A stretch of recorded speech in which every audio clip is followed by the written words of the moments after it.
Hallelujah. Hallelujah. Ẹ jẹ́ á gbàdúrà. Ọlọ́run tó pọ̀ nípa ti agbára, a gbẹ́ fún àǹfààní kan lẹ́sìn àtòrí ọ̀fẹ́ tá a rí gbà níwájú Ọlọ́run. Èyí tó fi mú wa tọ̀ wá ní àárọ̀ yìí, a gbẹ́ fún àánú rẹ tó pọ̀ bí iyanrìn lórí ayé wa gbogbo. Ẹ̀mí mọ́ lórúkọ Jésù, Olúwa gbọpẹ́. Ọba tó pọ̀ nípa ti agbára lórúkọ Jésù, Olúwa gbà yín. Ọlọ́run tó ní gbogbo agbára lọ́wọ́, Ọlọ́run tó ní gbogbo ipá lọ́wọ́, Ọlọ́run tó ní gbogbo ògo lọ́wọ́, lórúkọ Jésù, Olúwa gbọpẹ́ wa. Ẹni mọ́ Ísírẹ́lì, Olúwa gbà yín. Ní àárọ̀ yìí, bá wa pàdé. Ìwọ la fẹ́ rí Olódùmarè o. Ìwọ la fẹ́ kó ṣiṣẹ́ rẹ lọ́wọ́lọ́wọ́. Ẹ̀mí mímọ́ iṣẹ́ kàn ọ́. Iṣẹ́ rẹ rí lórúkọ Jésù, yá gba iṣẹ́ rẹ ṣe. Ẹ̀mí mímọ́ iṣẹ́ kàn ọ́. Iṣẹ́ rẹ rí nínú ayé ẹnìkankan, nílé ẹnìkankan, ó yá gba iṣẹ́ ṣe. Ẹ̀mí mímọ́ iṣẹ́ kàn ọ́.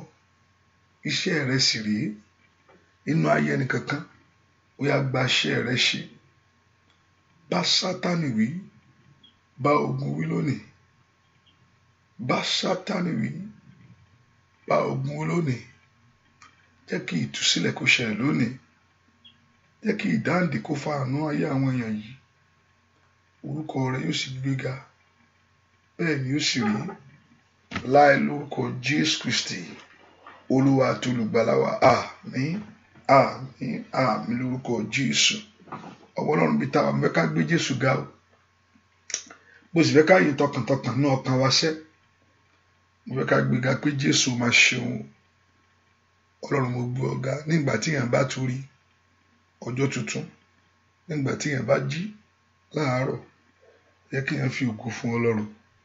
Pé ìfẹ́ wo ni lo ní sí mi tó báyìí, èyí tó tún mú mi rí ìmọ́lẹ̀ alààyè. O dúpẹ́ lọ́wọ́ Jésù, dúpẹ́ lọ́wọ́ Ọlọ́run tó pọ̀ nípa tagbára. Sọ fún Ọlọ́run pé ó mọ̀ ṣe o. Ojú mi gbogbo ìgbà tí ojú mi rọjọ́ tuntun, má ṣe pé Olúwa ò ṣeun. Olúwa ò ṣe gbogbo ìgbà tójú mi bá rọjọ́ tuntun, má sọ pé Olúwa ò ṣeun. Olúwa ò ṣeun. Gbogbo ìgbà tójú bá rọjọ́ tuntun, má sọ pé Olúwa ò ṣeun. Olúwa ò ṣeun. Gbogbo ọjọ́ tuntun, má sọ pé Olúwa ò ṣeun. Olúwa ò ṣeun. Dúpẹ́ lọ́wọ́ Jésù pé Jésù ṣeun.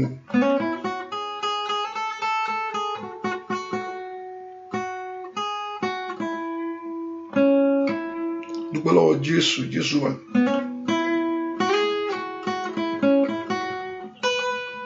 Ọlọ́run ó máa ṣeun. Ọlọ́run ó máa ṣeun, mo gbé ọ̀gá.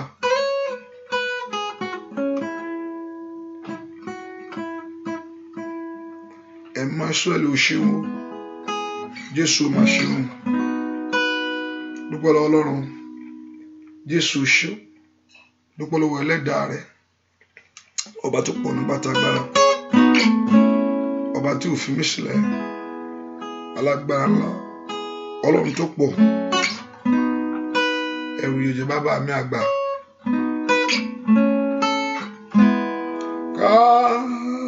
Kábíyèsí o, ó ṣé o.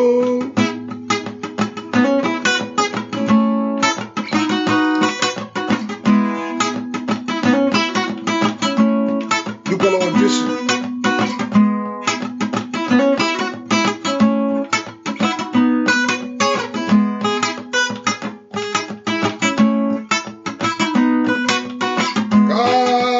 Kábíyèsí o, ó ṣé o.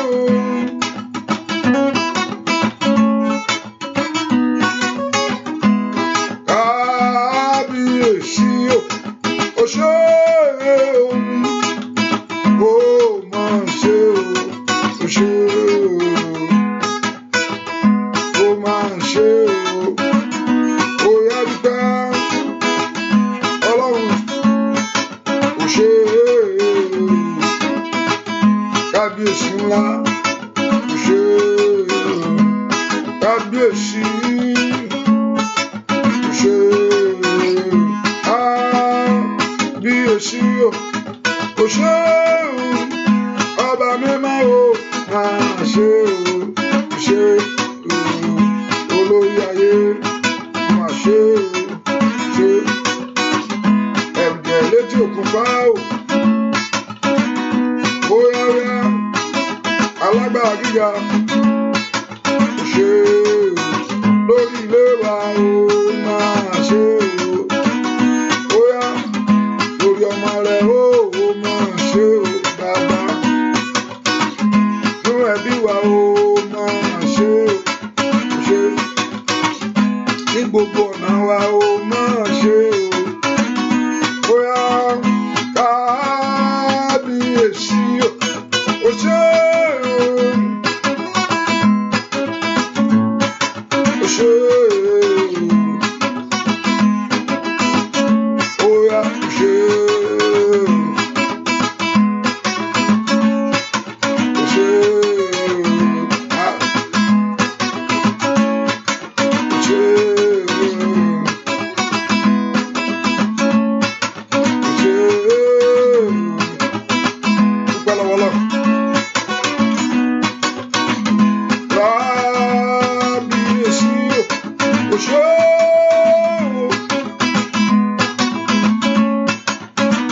Olórí ilé mi o, máa ṣe o. Óyá, lórí ọmọ rẹ o, máa ṣe o. Ó ṣé. Nínú ilé wa o, máa ṣe o. Dúpẹ́ lọ́wọ́ Ọlọ́run alààyè ṣá, ní gbogbo ọ̀nà. Ó ṣé o. Ó ṣé bàbá mímọ́. Ó ṣé o. Ní gbogbo ọ̀nà. Ẹ ṣé. Ní gbogbo ọ̀nà. Ẹ ṣé o. Bàbá ní gbogbo ọ̀nà. Ẹ ṣé. Kábíyèsí, ní gbogbo ọ̀nà. Ẹ ṣé o. Bàbá, ní gbogbo ọ̀nà. Kò mọ́pẹ́ wá. Ní gbogbo ọ̀nà. Ẹ ṣé o. Ó bàbá mímọ́, ní gbogbo ọ̀nà. Ẹ ṣé. Bàbá mímọ́, ní gbogbo ọ̀nà. Ẹ ṣé o. Bàbá, ní gbogbo ọ̀nà. Kò mọ́pẹ́ wá. Ní gbogbo ọ̀nà. Ẹ ṣé o. Bàbá, ní gbogbo ọ̀nà. Ẹ ṣé. Ní gbogbo ọ̀nà. Ẹ ṣé o. Bàbá, ní gbogbo ọ̀nà. Ó dúpẹ́ sẹ́. Ní gbogbo ọ̀nà. Ẹ ṣé o. bàbá ní gbogbo ọ̀nà ẹ ṣé. Ní gbogbo ọ̀nà ẹ ṣé o. Bá ní gbogbo ọ̀nà mo mọ́pẹ́ wá. Ní gbogbo ọ̀nà mo ẹ ṣé o. Bàbá mo mọ́pẹ́ wá. Bóyá ẹ ṣé o. Ẹ ṣé o. Olúwa mo mọ́pẹ́ wá. Ẹ ṣé o. Ẹ ṣé o. Olúwa bóyá mọ́pẹ́ wá. Ẹ ṣé o. Kábíyèsí ẹ ṣé o. Olúwa mo mọ́pẹ́ wá. Ẹ ṣé o. Oyáyá ẹ ṣé o.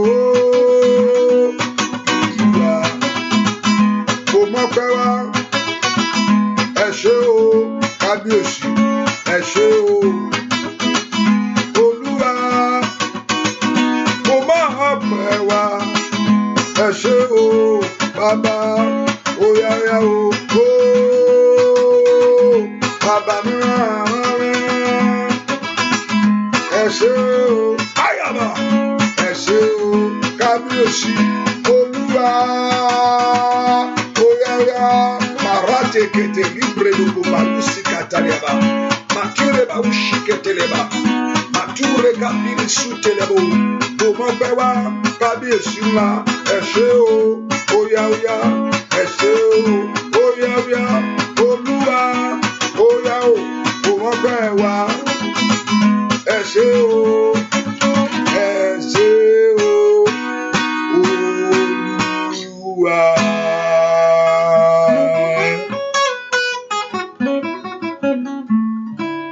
Jésù mà ṣe dúpẹ́ lọ́wọ́ Ọlọ́run. Bẹ́ẹ̀ kó gbé Jésù ga pé ó ṣe o. Tó bá ti ń dúpẹ́, èèyàn tí bá ti ń dúpẹ́ lọ́wọ́ Ọlọ́run ó ti dán kó rí mi náà gbà. Ṣùgbọ́n tí èèyàn bá ti ń ṣàròyé gbogbo ọ̀nà pé ilé ẹ̀yẹn dúpẹ́ lọ́wọ́ Ọlọ́run. Olú ò mọ̀ ṣeun. Ẹlẹ́dàá mi ò mọ̀ ṣe. Ẹlẹ́dàá mi ò mọ̀ ṣe. Ẹlẹ́dàá mi ò mọ̀ ṣe. Ọlọ́run tó pọ̀ ní pàtàgbà ò mọ̀ ṣe. Jésù ò mọ̀ ṣe. Gbọ́ àdúrà lórúkọ Jésù Kristi. Olúwa wa, mò ń wo fóònù mi lóru ìní nígbà tí mo ní kẹ́ pè wọlé lánàá yẹn. Mo ní pé Olúwa sọ ẹnìkan fún mi, ṣùgbọ́n lójú àlá wọn sọ fún mi pé wọ́n fi nọ́mbà yẹn hàn mí. I'm trying to look at the number. I just mo ṣe rántí nísìn. And that number begin with 443. So if I call you back, I know. And I just see that number on my lójú àlá lójú mo ti rí 443 yẹn. No, àwọn tó pè wọlé yẹn lánàá. So if I call you back again, tí n bá pè ní ẹ padà, just know I'm just calling to pray for you. Hallelujah. Mo ṣe rántí nísìn, mo ṣe wò pé okay, 443. So 443, that number begins with 443. So I'm looking at it now and I see that number. Okay, 443. Okay. Ẹ ká pe orúkọ Jésù. Olúwa bá ayé mi pàdé. Olúwa bá ayé mi pàdé ní àárọ̀ yìí. Olúwa bá ọ̀nà mi pàdé. Olúwa bá iṣẹ́ mi pàdé. Ẹ̀mọ́ láàárọ̀ yìí bá mi pàdé. Ẹ̀ṣẹ̀ má jò dènà àdúrà mi. Olúwa bá mi pàdé. Ẹ̀ṣẹ̀ má jò dènà àdúrà mi. Ẹ̀ṣẹ̀ má dènà àdúrà yẹn láyé o. Olúwa bá mi pàdé. Ẹ̀ṣẹ̀ má jò dènà àdúrà mi. Borúkọ Jésù, ẹ̀mọ́ bá mi pàdé. Mali bredo tukaya babu shikatayaba. Ẹ̀mọ́ bá mi pàdé. Ẹ̀ṣẹ̀ má jò dènà àdúrà mi. Olúwa bá mi pàdé. Ẹ̀ṣẹ̀ má jò dènà àdúrà mi. Borúkọ Jésù dáadáa. Ẹ̀mọ́ bá mi pàdé. Ẹ̀ṣẹ̀ má jò dènà àdúrà mi. Borúkọ Jésù. Ẹ̀ṣẹ̀ má jò dènà àdúrà mi. Ẹ̀mọ́ bá mi pàdé. Jẹ́ kí ògo rẹ kó hàn lórí ayé mi sẹ́. Jẹ́ kí ògo rẹ kó hàn lórí ilé mi sẹ́. Jẹ́ kí ògo rẹ kó hàn ní ayé àwọn ọmọ mi sẹ́. Bá mi pàdé. Ẹ̀ṣẹ̀ má jò dènà àdúrà mi. Bẹ́ẹ̀ kó porúkọ Jésù dáadáa. Ẹ̀mọ́ bá mi pàdé o. ẹ̀ṣẹ̀ má jò gbé mi ṣánlẹ̀ níwájú rẹ. Olúwa bá mi pàdé, yẹ n rí àánú rẹ gbà lórúkọ Jésù. Mo fẹ́ rí àánú rẹ lónìí, bẹ́ẹ̀ kí ọ̀rọ̀ ayé mi kó ní ìyanjú lónìí. Olúwa bá mi pàdé lórúkọ Jésù dáadáa, lórúkọ Jésù dáadáa. Olúwa bá mi pàdé, Olúwa bá àwọn èèyàn yìí pàdé nínú agbára rẹ. Olúwa bá àwọn èèyàn yìí pàdé nínú ògo rẹ. Olúwa bá àwọn èèyàn pàdé nínú ọlá ńlá rẹ. Olúwa bá wọn pàdé, jẹ́ kán rí ògo rẹ lónìí. Olúwa ẹ̀ṣẹ̀ má jò dènà mi, bá mi pàdé orúkọ Jésù dáadáa, orúkọ Jésù dáadáa, orúkọ Jésù. Olúwa bá mi pàdé, ẹ̀ṣẹ̀ má jò dènà mi lónìí. Ẹ̀jẹ̀ rẹ kó wò ó, ẹ̀jẹ̀ rẹ kó wò mí sàn, ẹ̀jẹ̀ rẹ kó tú mi ṣe, ẹ̀jẹ̀ rẹ kó gbà mí là, ẹ̀jẹ̀ rẹ, Olúwa ro ti ẹ̀jẹ̀ rẹ mọ́ mi lára ní orúkọ Jésù. Olúwa ro ti ẹ̀jẹ̀ rẹ, Olúwa ro ti ẹ̀jẹ̀ rẹ lónìí ní Olúwa ro ti ẹ̀jẹ̀ rẹ. Olúwa ro ti ẹ̀jẹ̀ lórí ayé mi, Olúwa ro ti ẹ̀jẹ̀ inú ọ̀nà mi gbogbo. Olúwa ro ti ẹ̀jẹ̀ rẹ. Ọmọ Ọlọ́run gbàdúrà, sọ fún Ọlọ́run kó ro ti ẹ̀jẹ̀ rẹ lónìí. Olúwa ro ti ẹ̀jẹ̀ rẹ, ẹ má ro ti ẹ̀jẹ̀ rẹ sẹ́, ẹ má ro ti ẹ̀jẹ̀ rẹ ní orúkọ Jésù. Sọ fún Ọlọ́run kó ro ti ẹ̀jẹ̀ rẹ orúkọ Jésù dáadáa. Olúwa ro ti ẹ̀jẹ̀ rẹ, ẹ̀jẹ̀ rẹ ń kó rò kó dá mi láre bàbá. N ó yìn ọ́ o, ẹ̀jẹ̀ rẹ ní kó rò kó dá mi láre. Ẹ̀jẹ̀ rẹ ní kó rò kó ṣe mí lóore o bàbá. N ó yìn ọ́ o, ẹ̀jẹ̀ rẹ ní kó rò kó dá mi láre. Bí kọ́lọ́run kó ro tẹ̀jẹ̀ rẹ̀. Ẹ̀jẹ̀ rẹ ní kó rò kó dá mi láre. N ó yìn ọ́ o, ẹ̀jẹ̀ rẹ ní kó rò kó dá mi láre. Ẹ̀jẹ̀ rẹ ní kó rò kó dá mi láre. N ó yìn ọ́ o, ẹ̀jẹ̀ rẹ ní kó rò kó dá mi láre. Àròṣe mi, ẹ̀jẹ̀ rẹ ní kó rò kó dá mi láre. N ó yìn ọ́ o, ẹ̀jẹ̀ dá mi láre. Lórí ọmọ mi sẹ́, ẹ̀jẹ̀ rẹ ní kó rò kó dá mi láre. N ó yìn ọ́ o, ẹ̀jẹ̀ rẹ ní kó rò kó dá mi láre. Lórí aya rẹ sẹ́, ẹ̀jẹ̀ rẹ ní kó rò kó dá mi láre. N ó yìn ọ́ o, ẹ̀jẹ̀ rẹ ní kó rò kó dá mi láre. Ní gbogbo ọ̀nà, ẹ̀jẹ̀ rẹ ní kó rò kó dá mi láre. Bàbá mi máa ń wó yìn ọ́ o, ẹ̀jẹ̀ rẹ ní kó. Oya oya oya oya oya, ẹ̀jẹ̀ rẹ ní kó rò kó dá mi láre. N ó yìn ọ́ o, ẹ̀jẹ̀ rẹ ní kó. Oya lórí ilé, bàbá mi máa, ẹ̀jẹ̀ rẹ ní kó rò kó dá mi láre. N ó yìn ọ́ o, ẹ̀jẹ̀ rẹ ní kó rò kó dá mi láre. Orúkọ Jésù. Olúwa ro tẹ̀jẹ̀ rẹ. Olúwa ro ti ẹ̀jẹ̀ rẹ lórí ayé mi. Tọ́lọ́run bá ro ti wà èèyàn, kò ní ṣàánú fún Olúwa o. Ṣùgbọ́n tó bá ro ti ẹ̀jẹ̀ rẹ, tó bá ro ti ẹ̀jẹ̀ rẹ, yóò ṣàánú fún ọ. Olúwa ro ti ẹ̀jẹ̀ rẹ lórí ayé mi. Olúwa ro ti ẹ̀jẹ̀ rẹ, ó san gbèsè fún ni o. Òun sọ pé kó ro ti gbèsè tó san o.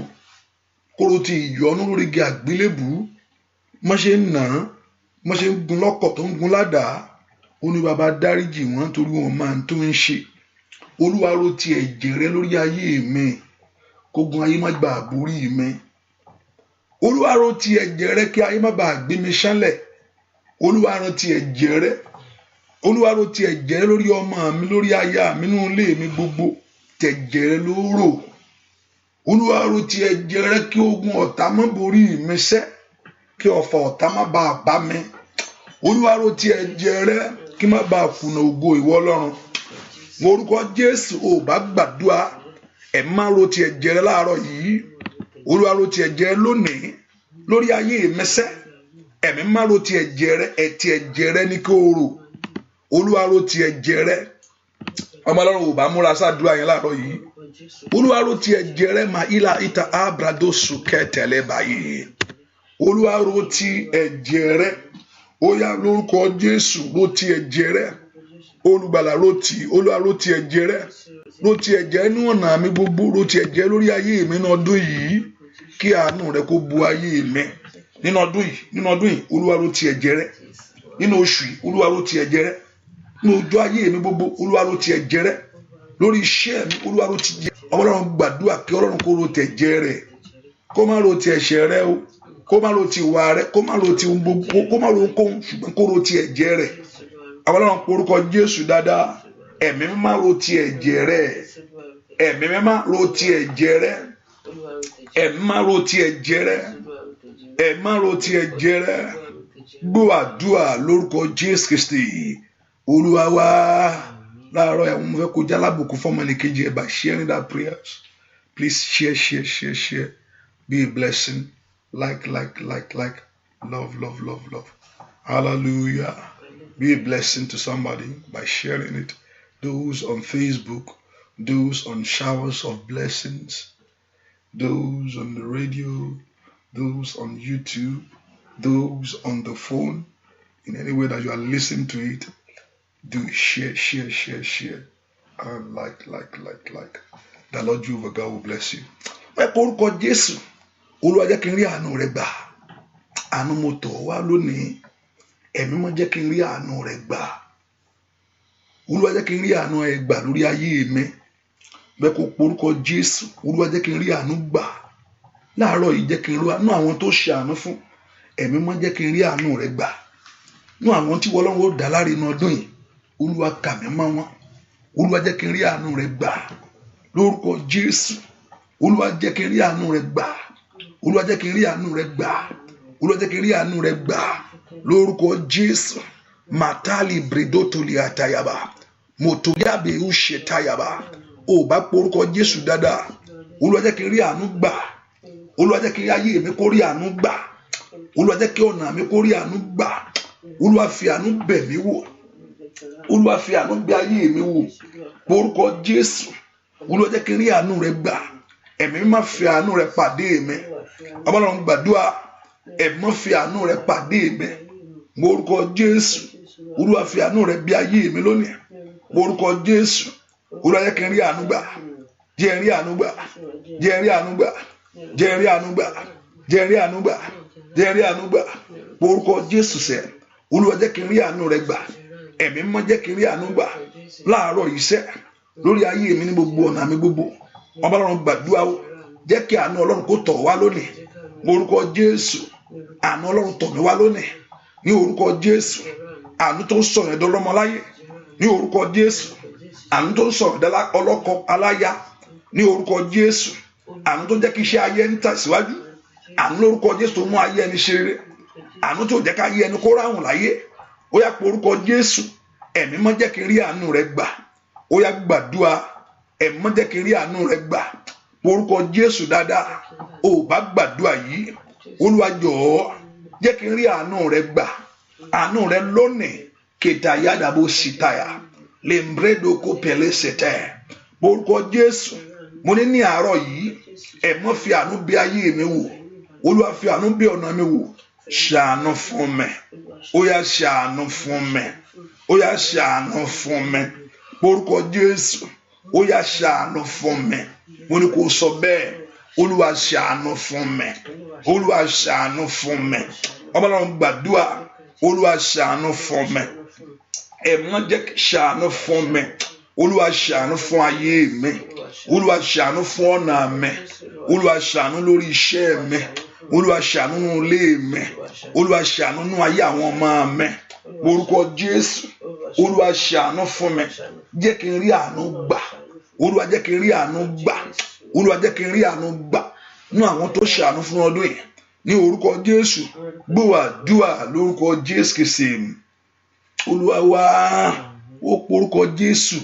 Olúwa jẹ́ ó ṣe é ṣe fún mi. Ìṣe mi rere. Ìṣe mi fún rere láyé. Nínú ọdún yìí. Jẹ́ kó ṣe é ṣe fún mi. Ọ̀pọ̀lọpọ̀ ń gbàdúrà fún aya last year. Àwọn kan marry. Ọ̀pọ̀lọpọ̀ ń gbàdúrà fún ọmọ last year tó kọjá yẹn náà. Àwọn kan bímọ. Wọ́n kí wọn kú ewu.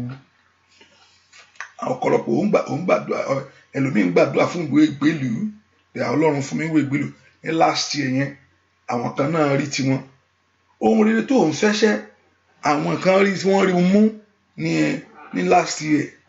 So kátàgbà pé last year náà ti lọ, ọjọ́ òṣè musolókun ó ti lọ, ṣùgbọ́n ọdún tó ti bẹ̀rẹ̀.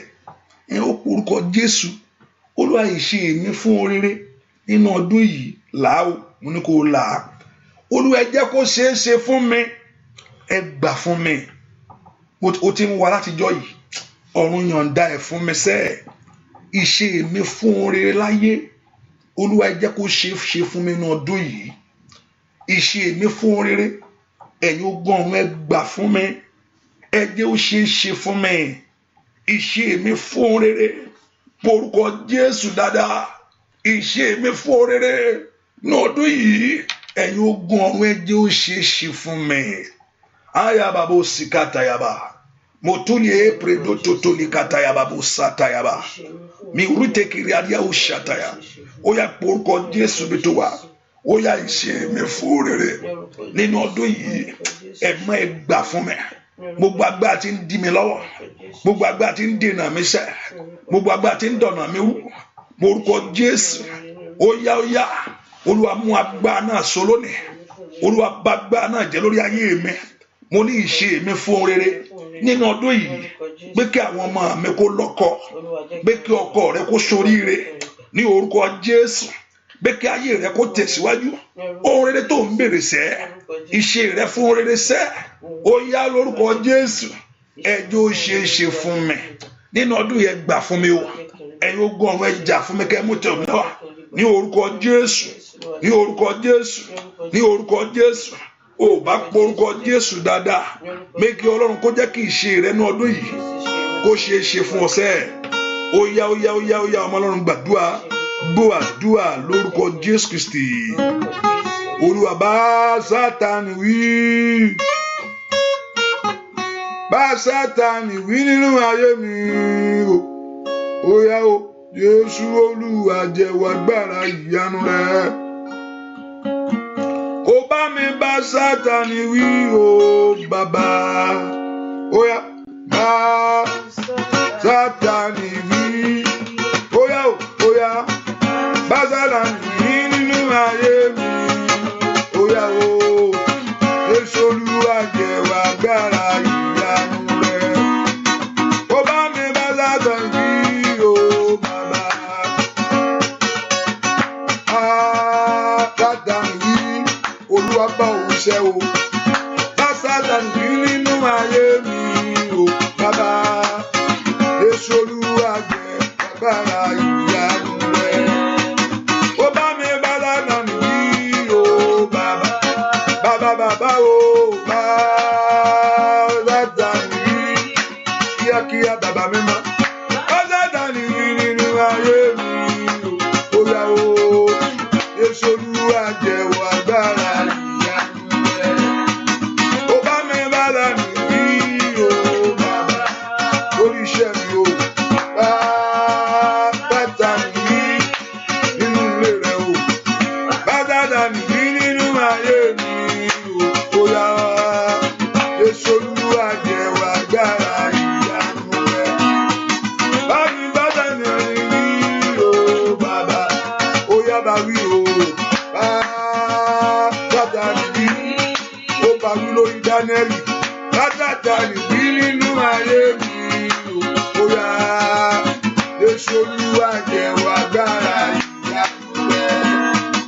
Ó bá mi bá Sátánì wí o bàbá. Ó yá bá wí sẹ́ o. Bá Sátánì wí, kíákíá Ọlọ́run ìyanu. Bá Sátánì wí nínú ayé mi o. Ó yá Jésù, Olúwa jẹ́wọ́ agbára ìyanu rẹ. Bá mi Sátánì wí o bàbá. Ó yá kíákíá bàbá. Ó yá Sátánì wí, Olódùmarè. Sátánì wí nínú ayé mi o. Ó yá Jésù, Olúwa jẹ́wọ́ agbára ìyanu rẹ. Bá mi bá Sátánì wí o bàbá. Ó yá bá wí sẹ́ o. Olúwa bá wí o bóyá bá Sátánì nínú ayé mi bóyá Jésù Olúwa jẹ́ agbára ìyanu rẹ̀. Bá mi bá Sátánì rí o bàbá bóyá bá wí iṣẹ́ o bá Sátánì rí ní gbogbo ọ̀nà mi. Bá Sátánì rí nínú ayé mi bóyá Jésù Olúwa jẹ́ agbára ìyanu rẹ̀. Bá mi bá Sátánì rí o bàbá. Gbà Sátánì tó wo Pétérù pé òun ó kú dànù tó lóun ó kú dànù tó òun bá tiẹ̀ jẹ́ ó sì kú díẹ̀. Kò sí yàtọ̀ sóhun tí Pétérù ṣe àti tí Júdásì ṣe o. Kò sí yàtọ̀ ń bẹ o. Pétérù ó sọ níwájú gbogbo àwọn pé ẹni ẹ̀ ń ò mọ̀ ríṣẹ́ àní ẹni ẹ̀ ó tẹ̀sí fẹ́ fẹ́ pè sí pé tóun bá mọ̀ rí kó mọ̀ ṣe báyìí fóun ó lóun ò mọ̀ rí. Ṣùgbọ́n Júdásì náà pé òun nìyẹn. Kò sí yàtọ̀ ń bẹ. Júdásì náà sọ pé ẹni ó nìyẹn. Ṣùgbọ́n nǹkan tó kọ́ ṣe ni òun kò gbowó ń tiẹ̀ ni òun gbowó lórí tiẹ̀ ni. Kò sí yàtọ̀ ń bẹ. Ṣùgbọ́n ẹnìkan dúró torí pé Ọlọ́run bá Sátánì wí fún. Ṣùgbọ́n ẹnìkan Sátánì bá tiẹ̀ jẹ́.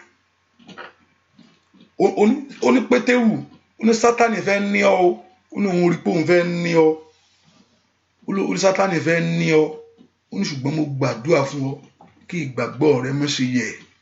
Ó ló dúró sẹ́yìn rẹ gàgàgàǹgà ni ṣùgbọ́n òun gbàdúrà fún kò ṣe gbàdúrà fún Júdásì. Ọkàn ènìyàn níwájú Ọlọ́run ni. Ọlọ́run rí pé ọkàn Pétérù ọkàn rẹ̀ fà mọ́ Ọlọ́run.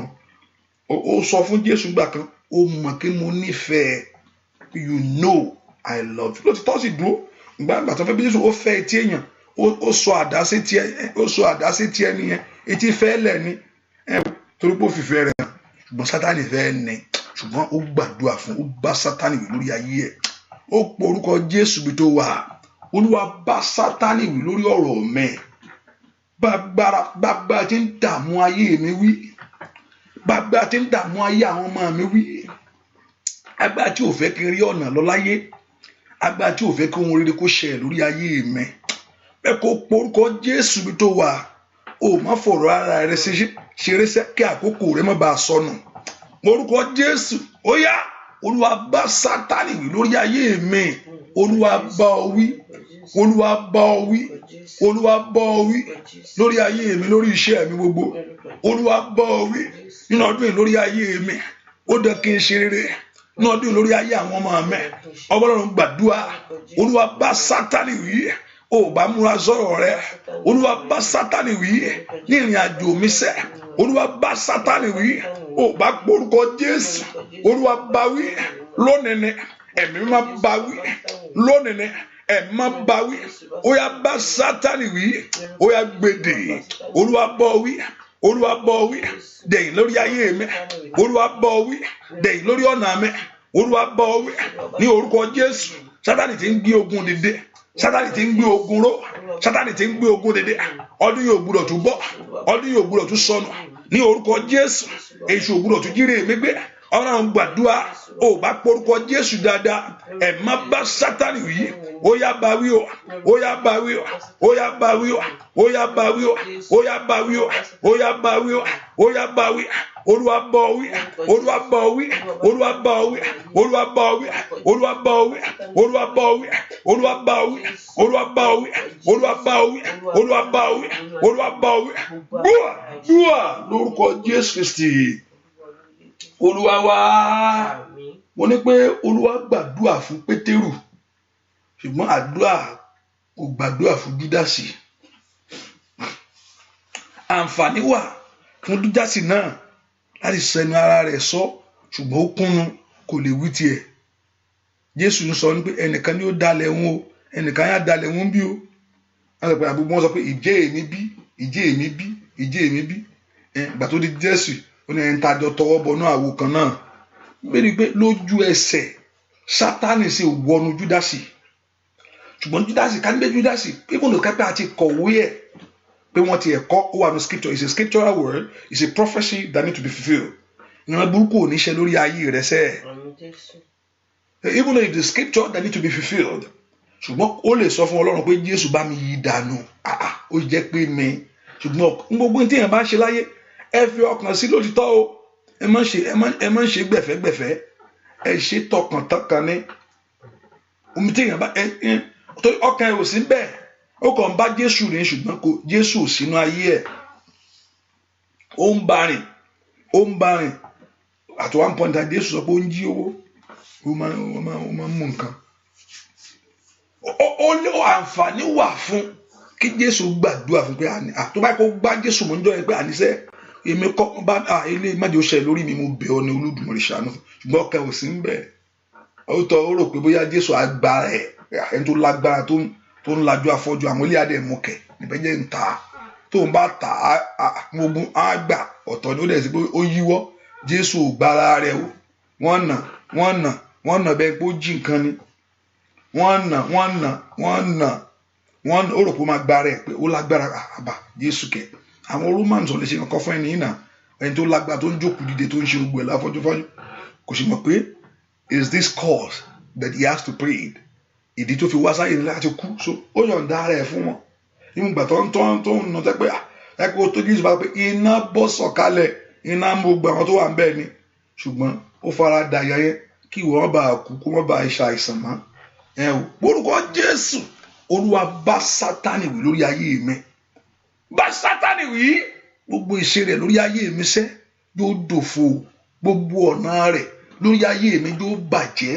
ṣèbí Sátánì lónà ò dí Dáníẹ́lì lọ́wọ́ gbà Sátánì tó Dáníẹ́lì gbàdúrà olórogún Páṣíánì kò jẹ́ kí àdúrà rẹ̀ gbà olórogún Páṣíánì ó dènà àdúrà rẹ̀ Olúwa bá wí lórí ayé mi lórí àjò mi Olúwa bá wí gbogbo agbára tó ní kó o máa ṣiṣẹ́ kó o má rèrè gbogbo agbára tó ní pé kó o máa ṣiṣẹ́ kó o má rí èrè gbogbo agbára tó ní kọ̀ọ̀kan ò ní balẹ̀ sẹ́ gbogbo agbára tó ní kó o rìnrìn àjò kó o má rọ̀nà àbáyọ gbogbo agbára tó ní pé bó o ṣe lọ yẹn bẹ́ẹ̀ náà ló ṣe máa wá pé ohun rere kan ò ní ṣẹlẹ̀ orúkọ Jésù gbogbo májẹ̀mú kí májẹ̀mú gbogbo ohunkóhun tàbí ètekéte gbogbo ọ̀rọ̀ òdì gbogbo ìṣe òkùnkùn lórí ayé mi sẹ́ Olúwa bá wí lónìí Sátánì Olúwa bá ọ wí lórí iṣẹ́ mi gbogbo agbára tó fi ṣọ́ gbogbo èèyàn tó ní kó máa tẹ̀lé ayé rẹ̀ káàkiri Olúwa bá ọ wí lórí ayé mi ó yá dẹ̀yìn lónìí ó yá dẹ̀yìn lórí ayé àwọn ọmọ mi dẹ̀yìn lórí ìrìn àjò mi gbogbo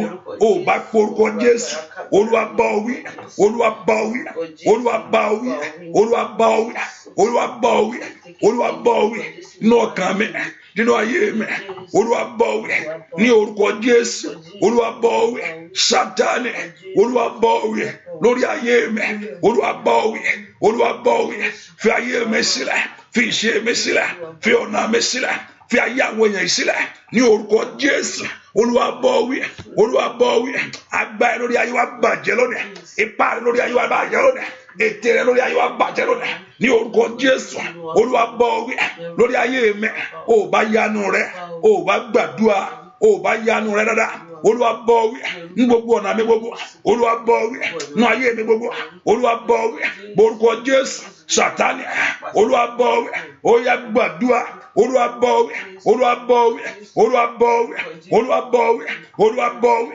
Olúwa bá ọ wí Olúwa bá ọ wí Olúwa bá ọ wí Olúwa bá ọ wí agbára lórí ayé wa lónìí ó bàjẹ́ gbọ́ àdúrà lórúkọ Jésù Kristi Olúwa wa yẹn mo mọ̀ pé láti Monday lọ àdúrà wa bẹ̀rẹ̀ lágbára Ọlọ́run sọ ká ṣe ọkàn wa payá náà àdúrà yẹn yẹ ká kọ gbàdúrà ká gbàdúrà pẹ̀lú ìgbàgbọ́ ni ohun tó ṣe pàtàkì yẹn bá kàn gbàdúrà tí o mọ̀ pé nǹkan ká ṣẹlẹ̀ olùyẹ ń ta bẹ́ẹ̀lì pé kólú ẹ má wulẹ̀ dààmú ara rẹ̀ àdúrà pẹ̀lú ìgbàgbọ́ ni àdúrà pẹ̀lú pé máa rí ṣe pẹ̀lú pé àmọ́ tí ń gbàdúrà láti jọ yìí yẹ kí sáà bá wọn ṣe ṣá má bá wọn ṣe ṣá o bá wọn ṣe tọkàntọkàn ni pé ní ìgbàgbọ́ ni Ọlọ́run kì yóò dojú tì ọ́ Ọlọ́run kì í dojú tì àwọn tó gbẹ́kẹ̀lé o mi rí o gbà mí tí ẹ bá bèrè nǹkan gbà mí àdàpá ojú tì mí mi rí kí nìyẹn gbà tí mo ta Ọlọ́run dojú tì àwọn tiẹ̀ o Ọlọ́run tó bá gbàgbọ́ lótìtọ́ kò kì í dojú tì àwọn tiẹ̀ ìyẹn lè bá sọ pé ṣùgbọ́n báwo yẹ kí ni ẹ̀ ti ṣẹlẹ̀ náà ojú ń tì mí náà báyìí nìsín ó mọ ohun tó ń ṣe. Olúwa mọ ohun tó ń ṣe lórí ayé rẹ, Olúwa mọ ohun tó ń ṣe lórí ọ̀nà rẹ sẹ́. Orúkọ Jésù, Olúwa gbàdúrà fún mi ní ọdún yìí. Olúwa gbàdúrà fún mi. Ó gbàdúrà fún Pétérù mi, ọ̀nà àbáyọ fi là fún. Olúwa gbàdúrà fún mi ní ọdún yìí. Má jẹ́ ń rámáyé, má jẹ́ ń sọnù, má jẹ́ ojú ó tì mí, má jẹ́ káyé kẹ́gàn mi, má jẹ́ káyé béèrè pé ó yá Ọlọ́run rẹ̀ dà, Ọlọ́run ṣe wọ́n kó ń gbàdúrà ni, ibo sọ pé òun lọ ṣọ́ọ̀ṣì ni, ibo sọ pé Ọlọ́run ló máa ṣe fún ẹ, a ní pé kó wá, ìwọ sọ pé Ọlọ́run ló máa ṣe. Ṣó dẹ̀ tí wàá ṣe fún ẹ báyìí nìsín náà, ṣó dẹ̀ tí wàá dẹ lóhùn báyìí, ṣó dẹ̀ tí wàá sọ̀rọ̀ ẹ dayọ̀, ṣó dẹ̀ tí wàá bẹ ṣó ẹ mọ́jọ́jú tì mí, bàbá má jẹ́ káyé béèrè pé Jésù mi dà o, tí kò fi ràn mí lọ́wọ́. Bàbá má jẹ́ káyé béèrè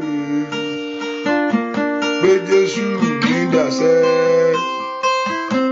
tí kò fi ràn mí lọ́wọ́.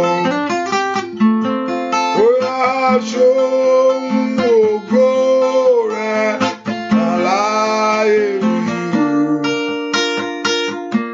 káráyé lè mọ̀ pé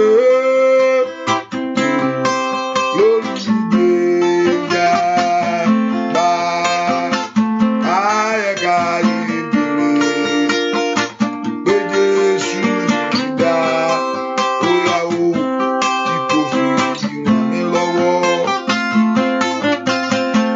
Bàbá má jẹ́ káyé béèrè sẹ́ pé Jésù mi dà o, tí kò fi ràn mí lọ́wọ́.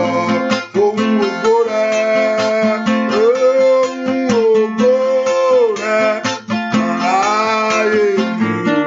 Bàbá káráyé lè mọ̀ pé sẹ́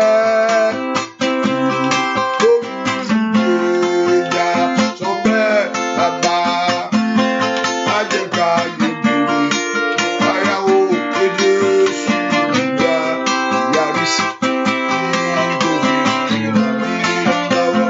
Ó yá sẹ́ bàbá, ó yá má jẹ́ káyé béèrè Olódùmarè pé Jésù mi dá, ó yá o, tí kò fi ràn mí lọ́wọ́. Lóhùn ògo rẹ̀ hàn láyé mi o. Bàbá ayé lè mọ̀ pé sẹ́ lólùgbèjà. Orúkọ Jésù, Olúwa gbàdúrà fún mi, àdúrà mi jó gbà. Wọ́n tó gbàdúrà fún Pétérù tí Sátánì ò fi yí rẹ̀ dànù, tí ò fi dẹni lẹ́lẹ̀, tí òjòjú tì í. Olúwa gbàdúrà fún mi. Orúkọ Jésù, Olúwa gbàdúrà fún mi. Ẹ má gbàdúrà fún tọmọtọmọ ní ọdún yìí, àdúrà mi jó gbà. Lórúkọ Jésù, òkú ní o lábùsárí, o sì lábùlá, o sì sígbẹ́rẹ́, o sì níbi tó ọ̀pọ̀lọpọ̀ kò tiẹ̀ mọ bí kankan, kò tiẹ̀ mọ bí tó yà sí. Ìwọ̀n àwọn tó bá tiẹ̀ ń sọ nǹkan mi, I don't understand ó máa sọ. Lóòótọ́ o sì understand lóòótọ́, o mọ pé wọ́n nílé bàbá kan wà níbì kan, o tiẹ̀ mọ bí tó ń gbà débẹ̀. Jésù náà ló mọ̀, àdúrà náà ni kò mọ̀ gbà, kò mọ̀ jù wẹ́rẹ́wẹ́rẹ́. Lórúkọ Jésù, mà ilẹ̀ ìrà àfúrádó tòtólì kàtàyà, àdúrà mẹ́jọ gbà. Ó yá o, ẹ̀yin ogun ọ̀run ẹ dìde sí ọ̀rọ̀ mi ní ọdún yìí. Morúkọ Jésù, ẹ dìde sí ọ̀rọ̀ ayé mi ní ọdún yìí. Morúkọ Jésù dáadáa, ẹ dìde sí ọ̀rọ̀ àṣeyọrí mi ní ọdún yìí. Ó dùn ẹ jẹ́ kó ṣeé ṣe fún mi, gbogbo ìṣe mi fún rere. Orúkọ Jésù, ẹ gbà fún mi sẹ́ kí ọ̀nà àbáyọ mi là. Orúkọ Jésù, ẹ̀yin ogun ọ̀run ẹ dìde, ó yẹ gbé ìrànlọ́wọ́ ńlá fún ayé mi sẹ́ ní orúkọ ayé mi ò gbúdọ̀ mẹ́rí láàrin àwọn ènìyàn, mi ò gbúdọ̀ mẹ́rí, mi ò gbúdọ̀ dèrò ẹ̀yìn ní orúkọ Jésù. Ó yá orúkọ Jésù, gbogbo ẹ̀gbin ó yá ó dá kí Ọlọ́run kó ká kúrò lórí ayé rẹ. Ó yá ní orúkọ Jésù, gbogbo ohun ẹ̀gàn ó dá kó wá sí òpin, gbogbo ohun ìtìjú ó dá kó wá sí òpin. Ẹ̀yin ogun ọ̀run ẹ gbè mí níjà, ẹ dìde fún ìrànlọ́wọ́ mẹsẹ̀. Ó yá ojú ò gbúdọ̀ tì mí, ọ̀nà àbáyọ mi là, ọ̀nà ìṣeré mi là, ọ̀nà ògo mi là ní orúkọ Jésù. Ọ̀nà àbáyọ rẹ kọ́lọ́run kó là, ọ̀nà ìṣeré rẹ kó là ní orúkọ Jésù. Ó bá yanu rẹ kó gbàdúrà orúkọ Jésù, yanu rẹ kó gbàdúrà. Ó yá yanu rẹ kó gbàdúrà, gbọ́ àdúrà lórúkọ Jésù Kristi Olúwa wa. Ẹnìkan mi mọ̀ bóyá òun ṣerun ni àbí òun ṣe kankan, wọn mo rí ẹni tó ń ṣerun, òun gbàdúrà, múra sádùá rẹ kórìí rẹ kó gbáre. Bóyá ẹnìkan ń ṣerun nínú àdúrà yìí, ẹnìkan bóyá ẹnìkan ń ṣerun, torí mi rẹ ẹni tó ń ṣerun níwájú mi. Hallelujah. Bá a ṣe ń gbàdúrà ẹnìkan, irun rẹ mo rí ọwọ́ nínú rẹ pé ọwọ́ ẹ gangan wà lórí irun ẹ. Bóyá òun yarun ni, bóyá ń ṣerun, bóyá ń plant orí rẹ ni. Wọ́n gbàdúrà orí rẹ ò ní gbàbọ̀dì. Orí yẹn lórúkọ Jésù kò ní dorí ìtúlù. Orí yẹn lórúkọ Jésù, orí yẹn á ṣe rere. Orí yẹn á ṣe rere. Orí yẹn yóò ṣe rere. Orí rẹ yóò ṣe rere lórúkọ Jésù. Orí yẹn ò ní gbàbọ̀dì. Orí yẹn ò ní múná, iná ayé ò ní jó. Orí rẹ iná ayé ò ní jó. Orí rẹ ò ní gbàbọ̀dì. Orí rẹ lórúkọ Jésù kò ní múná. Orí rẹ ò ní gbàbọ̀dì. Orí rẹ kò ní múná. Orí rẹ ò ní gbàbọ̀dì. Ẹ po orúkọ Jésù dáadáa. Ó yá ẹ fọ ohun rere sórí ayé mi. Nínú ọdún yìí ẹ jẹ́ kí ọ̀nà là fún mi. Orúkọ Jésù, you know how it was. Man, it always be when you are trusting God for certain things and it's not 1 year, 2 years. Arábìnrin kan bá mi sọ ọjọ́ kan, ó sọ how many years that èmi ọgán ara mi bù má ṣọ ni pé àbá ilé má pọ̀ jù. You are believing God for certain things. You are trusting God for years on things. Avento bati ma. If you have been in that position that trusting God on gbàdúrà ọdún méjìlá, oṣù méjìlá lọ, Olúwa ṣe ó ti dọdún kejì, Olúwa ṣe ọ̀rọ̀ Ọlọ́run ò sì parọ́ pé òun ẹni tó bá ń béèrè báwo ni tiẹ̀ ṣe wá jẹ́ tó fi rí tiẹ̀. Orúkọ Jésù ó yá wò àní ẹjọ́ ṣíṣe fún mi ní ọdún yìí. Ẹ̀yin ogun ọ̀run ẹ gbà fún mi kí ọ̀nà àbáyọ kó là fún mi sẹ́. Ẹ gbà fún mi sẹ́. Ayọ̀ paliada ó yẹ níbo mo fẹ́ lọ. Ọlọ́run ní tó o bá níbo ló wá fẹ́ kí n ta tí tó o bá ṣe ta wá ní ìgbà tí n bá ń béèrè wájú ìwọ Ọlọ́run alààyè tí n rí níbo mo tún wá fẹ́ rí o. Níbo ló dẹ̀ ní kí n má lọ, ó ní kí n má lọ ilé aláwo, ó ní kí n má lọ ilé aláwọ̀ pa, ó ní kí n má lọ bí, ó ní kí n má, ó ní ìwọ ni kí n ṣáà gbẹ́kẹ̀lé, ó ní ìwọ ni kí n fi mo wá gbẹ́kẹ̀lé ọ. Olúwa dìde lórúkọ Jésù mẹ ira bí tó kó pèlà tí a dábàá. Ó yá ó ní kí n má lọ bí kíbi. Wọ Ọlọ́run ló sọ kí n má lọ bí kíbi o. Ó ní kí n má lọ, ó ní kí n má ṣe ohunkóhun. Ó ní ìwọ ni kí n gbàgbọ́. Ó yá dìde fún ìrànlọ́wọ́ mi o Bàbá. Dìde fún ìrànlọ́wọ́ mi o Bàbá. Má wò mí níran, má kọ̀ mí sílẹ̀. Dìde fún ìrànlọ́wọ́ mi o Bàbá. Ó tó bẹ́ẹ̀. Dìde fún ìrànlọ́wọ́ mi. Ó yá lórúkọ Jésù.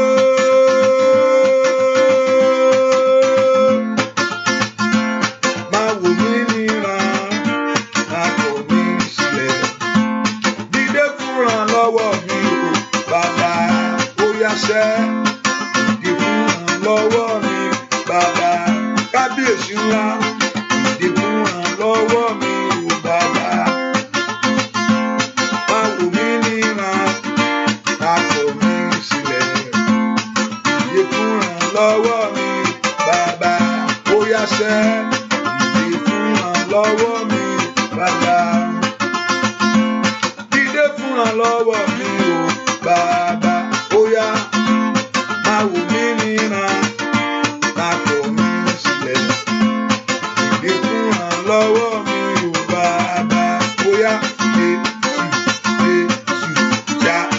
fún mi. Ó yá, mo ní Jésù Jésù, ó yá o, ọ̀rọ̀ mi o, bàbá Jésù ṣàánú fún mi.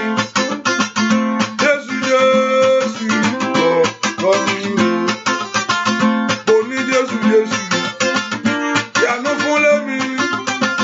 Mo ní Jésù Jésù, ọ̀rọ̀ mi o, bàbá mi ṣàánú fún mi.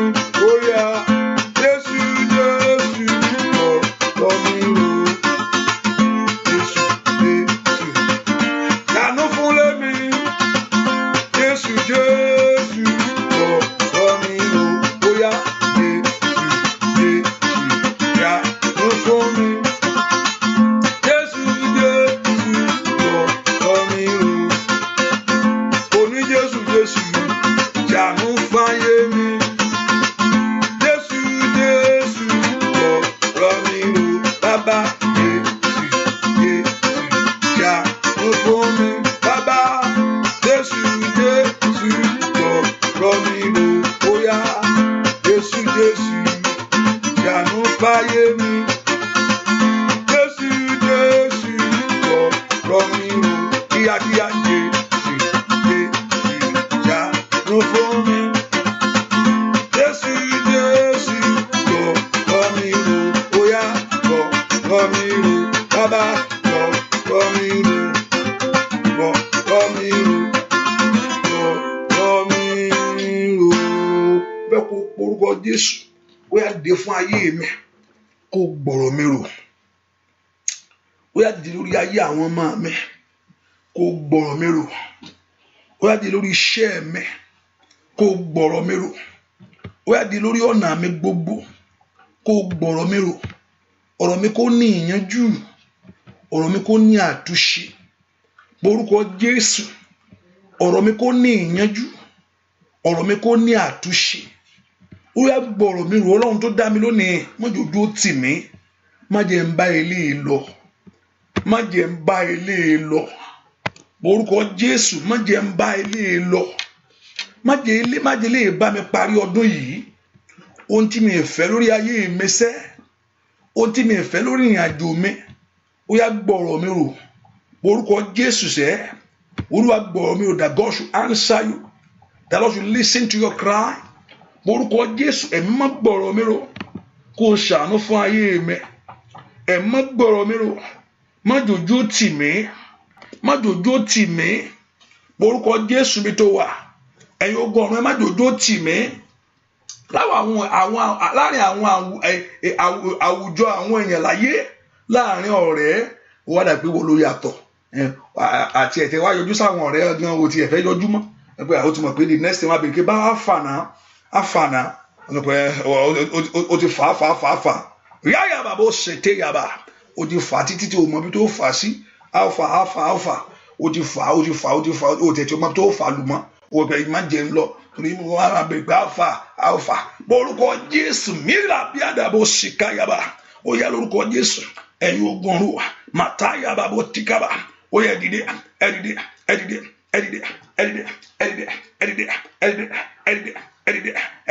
Borgoji, edide, oya, borgoji, oya, edide, borgoji, oya, edide, oya, borgoji, oya, gbàdúrà sẹ, ma ida gababu sitea, lembredo kopele yaba, ma inde de bredo katia, lembredo kopelo sitea yaba, lembredo kapayaba, nínú ọdún yìí, ní orúkọ Jésù, Ọlọ́run ti rẹ̀ ṣàlọ́wọ́ rẹ̀, ó dẹ̀ kó ṣe kó jẹ́ kí ire kó ṣàn sórí ayé mi. Ọlọ́run ti ń bá yẹn yanjú ọ̀rọ̀ ayé rẹ̀, ó dẹ̀ kó bá mi yanjú tèmi sẹ́. Ọba tí ń gbọ́ àdúrà, ó dẹ̀ kí ń gbọ́ ẹgbẹ́ ẹkún rẹ lónìí. Ní orúkọ Jésù kó ṣàánú fún ọ. Olúwa ṣàánú fún mi. Jẹ́ kí ayé mi kó tẹ̀ mí lọ́wọ́. Gbọ́ àdúrà lórúkọ Jésù Kristi. Olúwa wá. I want you to share that prayer, especially those on the Facebook and those on the everyone that you are listening to me, you can share it. Send it as a message. If you don't want to share it on your word, send it as a message and leave the rest for God. You do your own part. Every time that you are here, do your own part. Your own part is to share it. My own part is to lead the prayer. Everybody have his own duty. My own part is to lead the prayers. You need to share it. let God, his own part is to heal, to do the rest. The Lord will do the rest. Leave it and let God do the rest. Some people will just give a testimony. I stumble on it, and the conscience can send the see me and so that's how you leave the rest for God. You just share it. I think there's a woman here that told me one day, said one day that our man share. I think no, but one day our man share, but that was man share. Our man feel a little bit where I want to disturb our machine share. But one day I think if somebody they share it to somebody and they call the person, she may disturb me, and the person said, no, that prayer is a blessing to me. Hallelujah. So you don't know, and you just do your own part. My part is to sit here, just deliver the word of God. So lead us in prayer. And your part is to pray. Your part is to share it. And let God's part is to answer. So everybody has his own part. There's a chain of command. This, and we'll follow ID. So when you are coming on the line, make sure you just share it and leave the rest for God. Tamurige ọ̀pọ̀lọpọ̀ tamurige ní ìṣíà ọ̀pọ̀lọpọ̀ mi ọ̀gá ọ̀pọ̀lọpọ̀ máa wo owó ẹ̀ lómi báyìí oríṣiríṣi máa rí ń bẹ̀. That place is not good. That's a social life. It's okay. There's nothing bad in that. But sometimes when I listen to those things, and then they become my share. Kùjọ bí èpè kùjọ bí wọn kan ayé wọn ti ṣe kíni ayé wọn ti dá ayé wọn ti ṣe kíni kan àwọn eléyìí láàrin tó ń tojọ́ eléyìí báyìí ló ti ń sọ̀rọ̀ eléyìí báyìí ló ń ṣe kíni kan eléyìí ló ń. Faith cometh by hearing the word of God. Faith cometh by hearing the word of God. Faith cometh by hearing the word of God. Orúkọ Jésù. Ẹ̀yin ogun ọ̀run ẹ jẹ́ kí ọ̀rọ̀ ayé mi kó ní ìyanjú. Ká tó wọnú oṣù kẹta ní ọdún yìí, ọ̀rọ̀ ayé mi kó ní ìyanjú. Jẹ́ kí ìyanjú kó dé bá mi. Gbé ìrànlọ́wọ́ dé fún mi níbi ààyè ńlá. Gbé ìrànlọ́wọ́ dé fún ayé mi fún ohun tí mò ń béèrè fún. Gbé ìrànlọ́wọ́ dìde fún mi níbi ààyè ńlá. Káyábà bó ṣìtẹ́lì kàbà bó sàtáyàbà. Gbé ìrànlọ́wọ́ fún mi. Níbi ààyè ńlá lóde kalide bó soto lè kàtàyàbọ̀ mọ̀dó bredo tó lè tẹ̀lé bredo. Orúkọ Jésù kí ìrànlọ́wọ́ kó dìde fún ọ níbi ààyè ńlá. Ìrànlọ́wọ́ ló tó ju ìrànlọ́wọ́ lọ. Nínú orúkọ Jésù ìrànlọ́wọ́ tó mú ìbànújẹ́ sọnù. Ìrànlọ́wọ́ lórúkọ Jésù èyí tó ń gbé ogun mì. Ìrànlọ́wọ́ lórúkọ Jésù tí ń lànà àbáyọ fún ayé ní. Ìrànlọ́wọ́ kó dìde fún mi.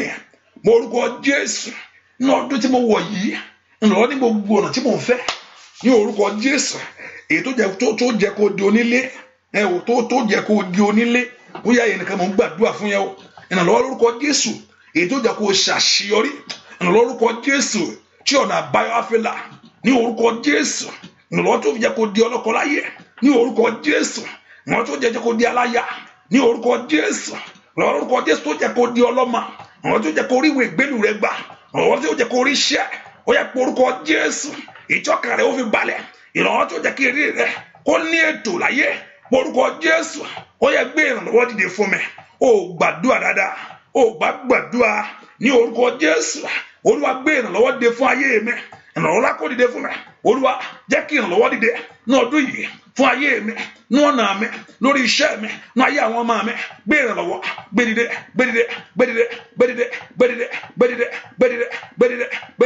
óyá gbẹdìdẹ fáwọyà gbẹdìdẹ gbàdúrà sẹ Olúwa gbé ìrànlọ́wọ́ dìde ìrànlọ́wọ́ lórúkọ Jésù níbi ààyè ńlá Ọlọ́run gbàdúrà ó wá gbàdúrà mi tó wà ìrànlọ́wọ́ lórúkọ Jésù níbi ààyè ńlá ní orúkọ Jésù óyá gbàdúrà gbúàdúà lórúkọ Jésù Kristi Olúwa wa orúkọ Jésù agbára tó dúró ti ayé mi o gbogbo ipá tó dóte ìṣe rere mi tó ní jẹ́ pé tó ń jẹ́ fẹ́ kí n rí ògo Olúwa lónìí agbára náà kó bàjẹ́ agbára tó ń dojú ohun rere délẹ̀ agbára tó máa ń da ojú ohun rere délẹ̀ tó bá ti kù díẹ̀ kó débẹ̀ á tún yí dànù agbára tí ń da ojú ohun rere délẹ̀ nú ayé mi lónìí tó bá kù díẹ̀ kan file lọ́wọ́ wọ́n tún gbà sọnù agbára tí ń da ojú ohun rere lélẹ̀ ní orúkọ Jésù agbára tí ń da ojú ohun rere lélẹ̀ ní orúkọ Jésù Olúwa bá wí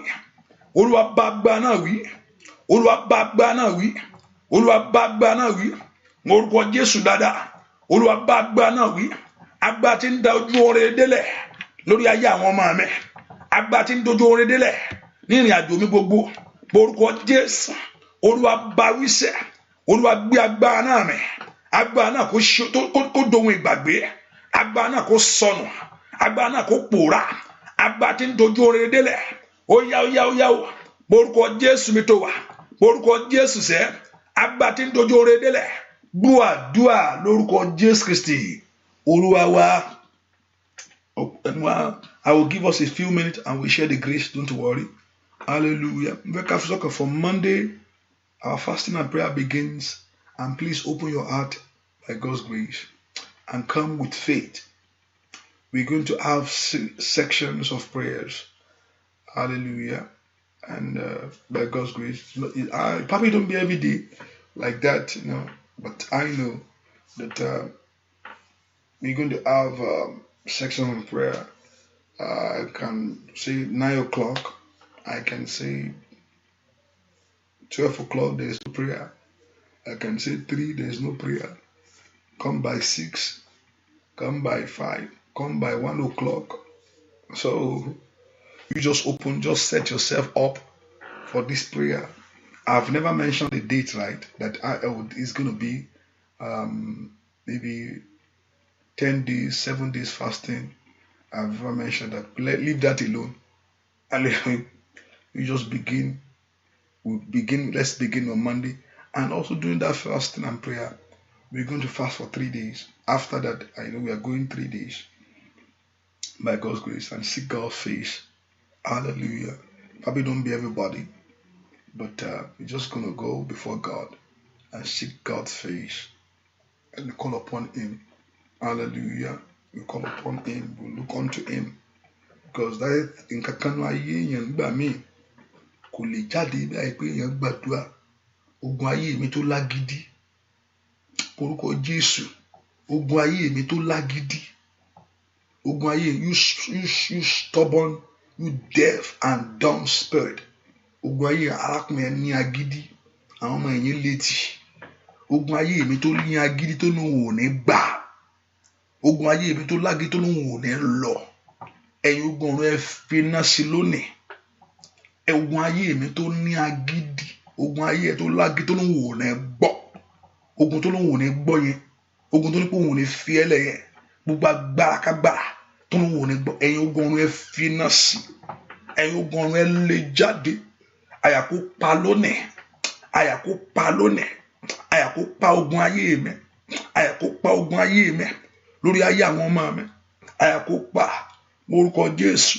àyà kó pa orúkọ Jésù àyà kó pa àyà kó pa àyà kó pa àyà kó pa àyà kó pa àyà kó pa àyà kó pa àyà kó pa àyà kó pa àyà kó pa àyà kó pa àyà kó pa ogun ayé mi àyà kó pa ogun ayé mi àyà kó pa ogun ayé mi àyà kó pa ogun ayé mi àyà kó pa ogun ayé mi àyà kó pa bogun ayé mi wí bogun ayé mi wí bogun ayé mi wí bogun ayé mi wí bogun lórí iṣẹ́ mi wí bogun lórí ayé àwọn èèyàn wí bogun lórí ọ̀nà wa wí Olúwa bogun wí Olúwa bogun wí lórí ayé wa gbogbo ẹ̀mọ́ bogun wí lórí ayé ọmọ wa gbogbo ẹ̀mọ́ bogun wí ní orúkọ Jésù Olúwa bogun ayé ní orúkọ Jésù gbórúkọ Jésù Olúwa bogun wí gbọ́ àdúrà lórúkọ Jésù Kristi Olúwa wa orúkọ èèyàn kan gbàdúrà bàtà táyé fi ń tẹ̀mí mọ́lẹ̀ ẹ̀mí mọ́ bàtà yẹn ní ìṣó abẹ́ bàtà yẹn ìṣó ló kún bẹ̀ tó fi ń tẹ̀ ọ́ ẹnìkan gbàdúrà Olúwa bọ́ dànù kó fi jóná Olúwa gbà lẹ́sẹ̀ wọn bàtà táyé fi ń tẹ̀ ọ́ bàtà ìṣó ni abẹ́ bàtà ìṣó ni táyé fi ń tẹ̀ ọ́ tó mú ìnira bọ́ ọ̀nà rẹ sẹ́ Olúwa gbà dànù Olúwa finá sí bàtà táyé fi ń tẹ̀rí ayé mi mọ́lẹ̀ bàtà táyé fi ń tẹ ògo mi mọ́lẹ̀ ní orúkọ Jésù ó yá gbà dànù ẹ mọ́ finá sí orúkọ Jésù Olúwa gbà dànù bàtà ṣètì táyé fi ń tẹ̀ mí mọ́lẹ̀ bàtà àmúbọ̀ táyé fi ń tẹ ọ̀nà mi mọ́lẹ̀ orúkọ Jésù Olúwa gbà dànù Olúwa finá sí ogun ọ̀run gbà dànù ní orúkọ Jésù Olúwa finá sí orúkọ Jésù dáadáa gbọ́ àdúrà lórúkọ Jésù Kristi Olúwa wá tó bá ti wá sínú àdúrà yìí book yourself 2 hours mi lo 2 hours lẹ́ni o no I'm not Sam just when you are coming jẹ́ kí n kọ́kàn yín lè balẹ̀ dáadáa when you are coming on this line just book yourself 2 hours every 2 hours see but I'm not using 2 hours anytime you are coming just say oh this prayer line I know it can go to 2 hours at any time but I'm not going 2 hours today except something else change I'm just letting you know torí ọ̀pọ̀lọpọ̀ tó bá lọ church agbóbẹ̀lẹ̀ bá parí service yẹn 1 o'clock 1 o'clock yẹn right away ló ti program your mind there 1 o'clock ó ti program anything after 1 o'clock pastor kò bá ma sọ pé ó yá ẹ̀ ń tara yín bí ni ẹ̀ ṣúrò ọ̀fẹ́ ká lọ léjọ́ nonsense hallelujah ó ti set mind ẹ̀ sí pé anything tó jọ 1 o'clock tó yàtọ̀ sí 1 o'clock ń bí òun lọ lé àgàkà tí wọ́n bá káwọn èèyàn gbé wá sí church ẹ pé kò dá nìkan wá ẹ pé òun fúnra rẹ̀ ẹ kọ̀ lè kókó ra jáde lóra mú kí ẹ àwọn ń lọ àwọn ń go and take rest so wá sì jẹ́ pé wọ́n ní kó wá jó chàǹchíríchì ni kan nípa 1 o'clock ẹni wọ́n máa parí kí ló dé náà ẹ ti fẹ́ tètè parí kíákíá torí pé kí ni ẹ ti fẹ́ tètè parí kíákíá ni ó sọ ẹ jẹ́ ká máa ṣe fàájì lọ ó bá dọ̀rọ̀ fàájì kì í wágo bó bá ti dọ̀rọ̀ pé ọ̀rọ̀ ṣọ́ọ̀ṣì àbí ọ̀rọ̀ àdúrà àbí ó ṣe ń wò kan ní òmò ògbẹ́ ẹ sọ lè tẹ́ máa sọ ń bí ìjọ kò ní ti wá. orúkọ Jésù sẹ́ ọ̀yá ẹ jẹ́ kí ohun tuntun kó ṣẹ lórí ayé mi Olúwa jẹ́ kí ohun tuntun kó ṣẹ inú ọdún inú ayé mi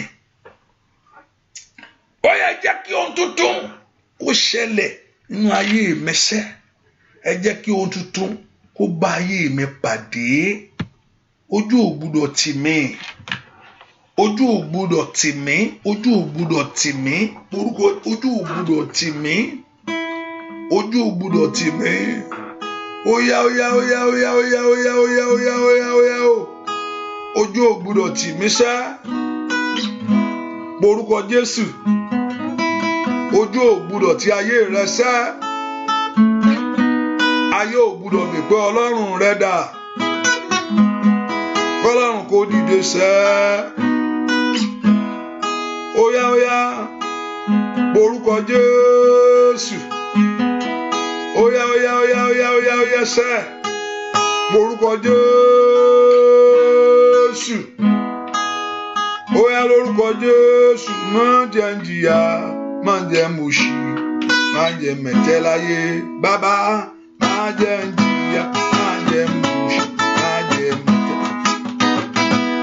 má jẹ́ ń jìyà má jẹ́ mòṣì má jẹ́ mẹ̀tẹ́ óyá sẹ́ má jẹ́ ń jìyà má jẹ́ mòṣì má jẹ́ mẹ̀tẹ́ láyé má jẹ́ ń jìyà má jẹ́ mòṣì má jẹ́ mẹ̀tẹ́ láyé sẹ́ má jẹ́ ń jìyà má jẹ́ mòṣì má jẹ́ mẹ̀tẹ́ láyé má jẹ́ ń jìyà má jẹ́ mòṣì má jẹ́ mẹ̀tẹ́ láyé sẹ́ má jẹ́ ń jìyà má jẹ́ mòṣì má jẹ́ óyá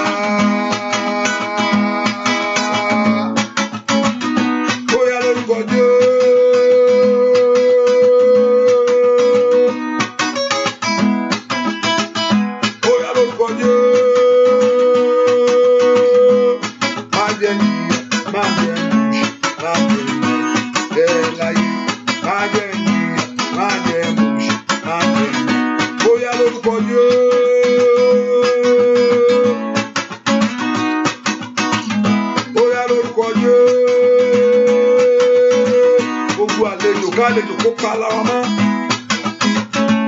Má jẹ́ bẹ́ẹ̀ láyé, má jẹ́ yíyá, má jẹ́ lùsì, má jẹ́ lùtẹ̀. Má jẹ́ yíyá, má jẹ́ lùsì, má jẹ́ bẹ́ẹ̀ láyé. Má jẹ́ yíyá, má jẹ́ lùsì, má jẹ́ lùtẹ̀. Bóyá ṣá má jẹ́ yíyá, má jẹ́ lùsì, má jẹ́ bẹ́ẹ̀ láyé. Ó porúkọ Jésù. Ohun tí ọ̀tá mi ti ṣe lórí ọ̀rọ̀ mi tí ń dààmú mi, ohun tí ayé ti ṣe lórí àwọn ọmọ mi, ìrìn àjò mi, ohun táyé bá ń ṣe, ìyẹn mi kò ní dààmú èèyàn o. Ọlọ́run kan sọ fún pé kò ní borí rẹ ni. Ìgbà míì tí tọ́ta bá nawọ́ síyàn, ìgbà míì èèyàn á rí fìfì díẹ̀ náà, ṣùgbọ́n ohun tọ́lọ́run sọ ni pé kò ní borí ni. Ẹni táyé fún ní ìfàkùn, ìyẹn sọ pé kí inú máa ro, inú lè ro, ṣùgbọ́n kó má borí rẹ̀ ni. Ohun tí ọ̀tá ti ṣe nítorí ọ̀rọ̀ mi tí ń dààmú mi, ẹ̀mí mímọ́ lórúkọ Jésù yóò dópin lónìí. Ohun tí ọ̀tá ti ṣe ìtí ń dààmú ayé mi, òun náà ló fún mi pé abáwo ló ṣe wá ń rí báyìí, làkàlàkà rẹ̀ ló ń rí yẹn, kó má borí rẹ̀ ni. Lórúkọ Jésù, Olúwa fi òpin sí ohun tí ọ̀tá tó ṣe lórí ayé mi, tó jẹ́ kí n láyọ̀, tó jẹ́ kí àwọn ọmọ mi, lórúkọ Jésù, mikatali brado tó bre àti ida every ataliza, tí ò jẹ́ kán débi tó yẹ kán dé láyé. Lórúkọ Jésù, ó yá báwí báwí báwí báwí báwí báwí muguru Olúwa muguru Olúwa muguru Olúwa muguru Olúwa muguru. Bá ṣe òkùnkùn jẹ́ orúkọ Jésù, bá ṣe ọ̀tá jẹ́ ọmọ náà ń gbàdúrà ní orúkọ. Bá ṣe òkùnkùn jẹ́, bá ṣe ọ̀tá jẹ́ ohun tí ọ̀tá ń ṣe lórí ayé mi, ètò ń dààmú ọ̀nà mi, ètò ò jẹ́ kí ayé mi kó láyọ̀. Orúkọ Jésù, ó yá bá iṣẹ́ náà jẹ́, iṣẹ́ náà kó bàjẹ́. Olúwa bàjẹ́, Olúwa bàjẹ́, Olúwa bàjẹ́, Olúwa bàjẹ́, Olúwa bàjẹ́, Olúwa bàjẹ́, Olúwa bàjẹ́, Olúwa bàjẹ́, Olúwa bàjẹ́, Olúwa bàjẹ́. Gbọ́ àdúrà lórúkọ Jésù Kristi Olúwa wa. I want to agree with you, but not if I want to do that today, I will turn off the Facebook and I will turn up the YouTube and I will leave the showers of blessing on. So I will share the grace.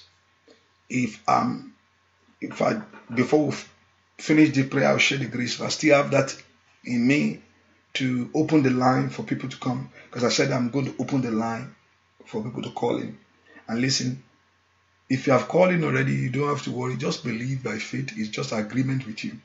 Why did I believe in the prayer of agreement? It's good. You see, when two agree together, there's a prayer of agreement. So if you are trusting God for certain things, and what you do sometimes, you agree with people. So that's why I allow the line sometimes just to let people call in to agree with you, to join my faith with you, to hear what you're talking about, and also agree with you. So if I still have that thing in me, I will shut up the Facebook and YouTube, and I will just open these showers of blessing and the other phone line and the Akoko Ayomi himself, the radio line. So why I'm doing that, so you can hear yourself, you can hear the feedback. So if I'm still have that thing in me before we share the grace, hallelujah, to pray. And also I said, somebody, you called me yesterday, and I saw that number again in my dream. And I said, there's a person there, and I was told that this number, and I look at that number, the number begins from 443. 443. 443. So if I call you, I'm praying for you. Hallelujah. That number 443. What's your number? 443. No, I'm talking about 443. Hallelujah. Orúkọ Jésù, ẹ̀yin ogun ọ̀run, ẹ jẹ́ kí ọ̀nà ńlá fún ayé mi. Ẹ jẹ́ kí ọ̀nà ńlá lórí iṣẹ́ mi. Ẹ jẹ́ kí ọ̀nà ńlá lórí iṣẹ́ mi. Ẹ jẹ́ kí ọ̀nà ńlá lórí ọ̀nà mi. nínú ayé mi jẹ́ kí ọ̀nà là orúkọ Jésù sẹ́ Olúwa jẹ́ kí ọ̀nà là fún mi nínú ọdún tí mo mú yìí Olúwa jẹ́ kí ọ̀nà là fún mi ẹ jẹ́ kí ọ̀nà là fún mi ẹ jẹ́ kí n di ọlọ́kọ ẹ jẹ́ kí n di aláya ẹ jẹ́ kí n di ọlọ́mọ ẹ jẹ́ kí n ṣoríire ẹ jẹ́ kí n níwèé gbèlú orúkọ Jésù ẹ̀yin ogun ọ̀run ẹ jẹ́ kí ọ̀nà là fún mi orúkọ Jésù dáadáa ẹ jẹ́ kí ọ̀nà là fún mi ní orúkọ Jésù ẹ jẹ́ kí ọ̀nà là gbọ́ àdúrà lórúkọ Jésù Kristi Olúwa wa orúkọ Jésù orúkọ Olúwa jẹ́ kí àánú rẹ jẹ́ kí n rí àánú ògo rẹ ní ọdún yìí Olúwa jẹ́ kí n rí àánú ògo rẹ Olúwa jẹ́ kí n rí àánú ògo rẹ Olúwa jẹ́ kí n rí àánú ògo rẹ bẹ́ẹ̀ kó porúkọ Jésù sẹ́ Olúwa jẹ́ kí n rí àánú ògo rẹ Olúwa tó pọ̀ nípa àti agbára Olúwa jẹ́ kí n rí àánú ògo rẹ porúkọ Jésù Olúwa jẹ́ kí n rí àánú ògo rẹ porúkọ Jésù Olúwa jẹ́ kí n rí àánú ògo rẹ nínú ọdún yìí jẹ́ kí n rí àánú ògo rẹ Olúwa jẹ́ kí n rí àánú ògo rẹ porúkọ Jésù jẹ́ kí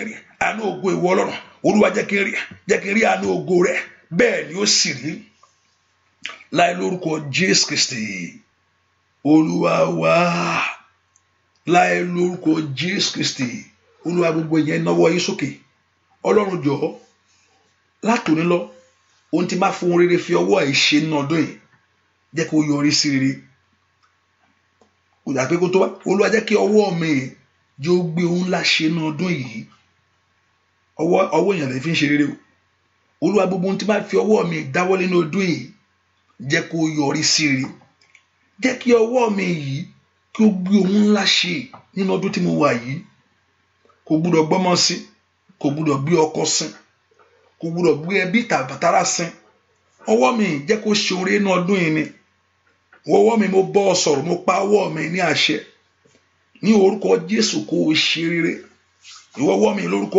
Jésù ṣe rere ṣe rere ṣe rere ṣe rere ní ọdún yìí ọwọ́ rẹ kó ṣe rere ọwọ́ rẹ kó ṣe rere orúkọ Jésù Olúwa jẹ́ kí ọwọ́ mi kó ṣe rere Olúwa jẹ́ kí ọwọ́ mi kó ṣe rere Olúwa jẹ́ kí ọwọ́ mi kó ṣe rere Olúwa jẹ́ kí ọwọ́ mi kó ṣe rere orúkọ Jésù kó gbé ohun ńlá ṣe orúkọ ọwọ́ mi gbé ohun ńlá ṣe ọwọ́ rẹ kó gbé ohun ńlá ṣe ọwọ́ rẹ kó ní àṣeyọrí ọwọ́ rẹ kó ní àṣeyọrí ọwọ́ rẹ kó ní àṣeyọrí mo gbàdúrà fún ọ ní orúkọ Jésù ọwọ́ rẹ kó ní àṣeyọrí ọwọ́ rẹ kó ní àṣeyọrí ọwọ́ rẹ kó gbó ńlá ṣe ọwọ́ rẹ kó gbó ńlá ṣe ọwọ́ rẹ kó ṣeré ìrètí ọwọ́ rẹ tí ọkàn rẹ fẹ́ ọwọ́ rẹ kó bà á ìrètí tó ń gbàdúrà fún ọwọ́ rẹ kó bà á ìrètí tó ń wojú Ọlọ́run fún ọwọ́ rẹ kó bà á ọwọ́ rẹ kó gbó ńlá ṣe ní orúkọ Jésù kó ṣe àṣeyọrí ohun rere nínú ọdún yìí mo gbàdúrà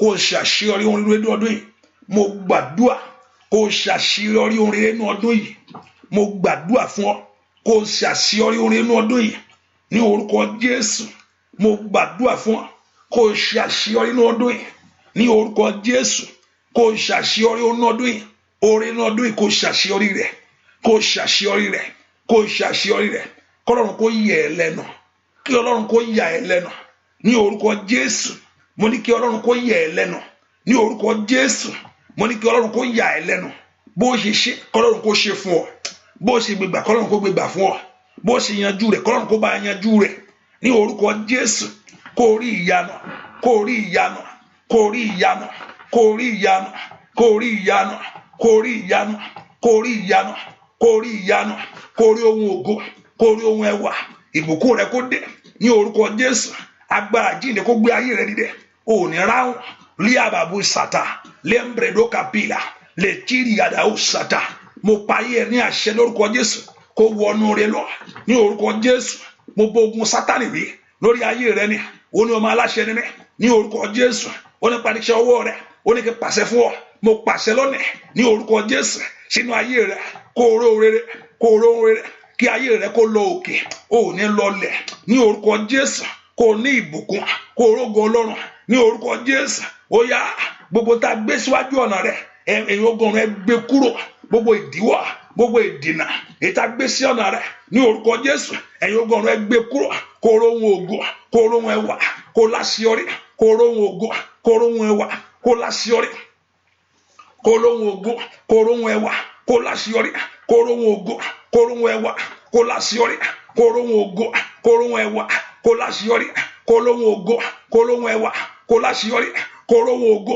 kó rohun ẹwà kó láṣeyọrí kó rohun ògo kó rohun ẹwà kó láṣeyọrí gbogbo tó ti ń lé látijọ́ yìí kó bá kó bá kó bá kó bá kó bá kó bá kó bá kó bá kó bá kó bá kó rí ìyanu mo gbàdúrà àdúrà kó gbà fún ọ ojú òní tì ọ́ Ọlọ́run kó bẹ gbẹ́rù ẹ kó ṣàṣeyọ lórí ayé rẹ bẹ́ẹ̀ ni ó sì rí láì lórúkọ Jésù Kristi Olúwa wa àmín àmín àmín lórúkọ Jésù hallelujah hallelujah. So ẹ fi sọ́kàn gbàdúrà ìtẹ̀síwájú ní for Monday and all the partner tomorrow. Just look at your text today by God's grace and follow the instruction tomorrow. Follow the instruction tomorrow. All the partners tomorrow. And also if you want to be a partner, just text me your name and your number. Hallelujah.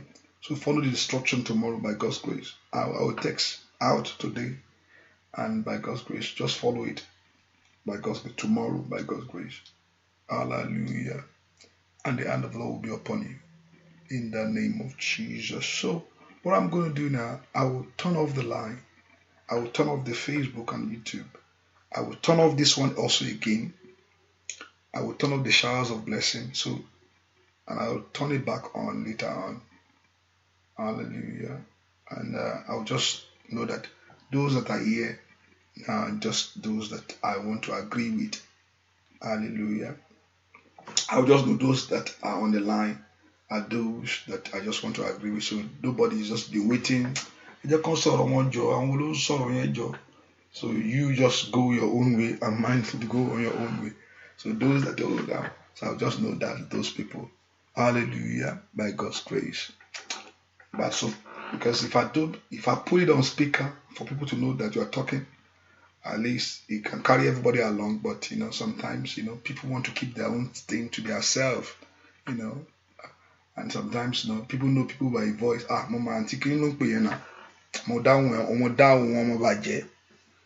so that's why I don't put it on speaker, because I want your stuff to be your stuff. Hallelujah. You don't mix it together. Hallelujah. Hallelujah.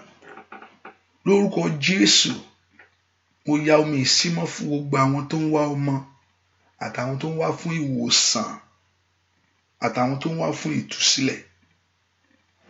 Gbogbo ẹni tí ń wá ọmọ tó ń gbàdúrà fún ọmọ, mo ya omi ìsímọ́ fún wọn, àtàwọn tó ń béèrè fún ìwòsàn àti fún ìtúsílẹ̀.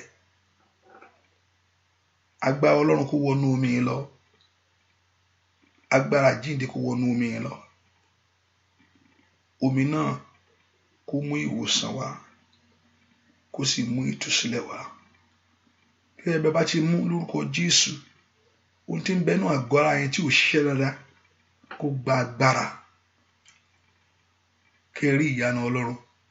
Ọlọ́run tí a fojú rí ṣiṣẹ́ tí àwọn yóò fojú rí nínú ayé àwọn èèyàn yìí. Kán lè mọ̀ pé ìwọ ni Ọlọ́run. A fojú rí, ṣùgbọ́n ó lè tọwọ́ bọ̀ bẹ́ẹ̀ tí wọ́n gán mọ̀ pé Ọlọ́run tọwọ́ bọ̀ ara rẹ̀. Ọlọ́run lè tọwọ́ bọ̀ bẹ́ẹ̀, ó fojú rí Ọlọ́run, ṣùgbọ́n ó ń ṣiṣẹ́ tá a fojú rí. Ó lè ṣe ọ̀nà àbáyọ ńlá tó pa Ọlọ́run ló ṣe yìí o. Ọlọ́run tá a fojú rí, tá a gbàgbọ́ lórúkọ Jésù ṣiṣẹ́ ìyanu èyí táwọn èèyàn ó fojú rí nínú ayé wọn lónìí. Jẹ́ kí ìyanu kó ṣẹlẹ̀ láti òun lórúkọ Jésù kó lọ́mọ nínú ọdún yìí. Kí ọlẹ̀ ayọ̀ kó sọ́nù rẹ̀, ọlẹ̀ ayọ̀ kó sọ́nù rẹ̀, kó gbọ́ ọmọ rẹ̀ jó. Gbogbo májẹ̀mú pé ò ní lọ́mọ, gbogbo májẹ̀mú kò ní ṣẹ, ó bàjẹ́. Gbogbo ètí tó ní pé àní ò ní lọ́mọ sẹ́ẹ̀, pé kán kọ́ pé kò àníṣẹ́ nínú ayé yìí pé ò ní ní. Ní orúkọ Jésù májẹ̀mú yẹn bàjẹ́. Ó dọlọ́mọ, ó dọlọ́mọ, ó dọlọ́mọ, bẹ́ẹ̀ ni ó sì rí Jésù Kristi Olúwa wa. Àmín àmín àmín lórúkọ Jésù. Hallelujah. Hallelujah. You are blessed in Jesus' name. So àdúrà bẹ̀rẹ̀ láti Monday lọ láti aago mẹ́fà, and I say it's going to come out different day. I probably say today 12, tomorrow no 12. So let's just put it like that. Hallelujah. Hallelujah. You are blessed. Yẹ ká ṣe orí ọ̀fẹ́. Orí ọ̀fẹ́ Jésù Kristi Olúwa wa. Ìfẹ́ mú ti Ọlọ́run. Ìdàpọ̀ tẹ̀mí mọ́. Kó máa bá wa gbé. Ohun tí Ọlọ́run ṣe inú ayé inú àdúrà kó farahàn fún ọ. Ojú ò ní tì ọ́. Jésù Kristi Olúwa wa. Àmín àmín àmín lórúkọ Jésù. So what I'm going to do is that open the line back. I will turn off. I'm not going to open Facebook. I'll just leave the radio line on. Why I'm leaving the radio line on, because that one is just flow by itself. So I'll close down the YouTube and the Facebook and everything except the phone line. And firstly, I will pray for that person. I will pray for the person that on that number first, and the rest you can free to agree, because I'm not going to take much time. I'll just do it. And if you have called already, you know you can back one time. It's okay. You know, just believe God for it. Hallelujah. It's like believe God. I'll do it.